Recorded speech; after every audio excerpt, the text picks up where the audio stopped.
PS 114 में सियासी जमातों में कांटे के मुकाबले का इम्कान है। हर सियासी जमात के हामियों को उम्मीद है कि इनकी जमात हल्के में फतह के झंडे गाड़ेगी। जियालों को सईद गनी की कामयाबी की उम्मीद है। डालने का यही मेरा फैसला कि भुट्टो और बेनजीर ने जान दे दी हमारे लिए, आज हम भी उसके लिए जान देने को तैयार है। BTI तो जीतता ही नहीं, वो तो पीछे ही रह जाता है।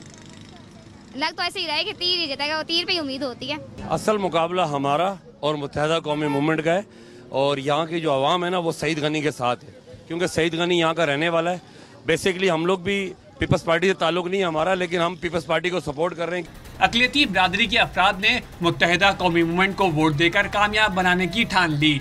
मसीही लोगों ने ये फैसला किया कि मुत्तहिदा कौमी मूवमेंट का साथ देंगे, इसलिए कि वो मतवासित तबके की नुमाइंदगी रखती है। हम वडेरा शाही को नहीं पसंद करते, इसलिए कि वडेरा शाही हमें बाद में मिलते नहीं है और ना हमारे कोई काम करते हैं, क्योंकि उन्होंने क्रिश्चियनों के बहुत भरपूर साथ दिया है और इस मोहल्ले से शुरू से वो MQM पाकिस्तान क्रिश्चियन कम्युनिटी का साथ देती आई है और देती रहेगी इंशाल्लाह। तहरीक इंसाफ के वोटर्स तब्दीली लाने के लिए पुरअज़म हैं। 9 साल हुकूमत में रहने के बावजूद भी अगर कोई तब्दीली नहीं आई तो ये टाइम है, ये वक्त है अवाम को कि वो घरों से निकलें और तब्दीली की खातिर तहरीक इंसाफ को वोट दें।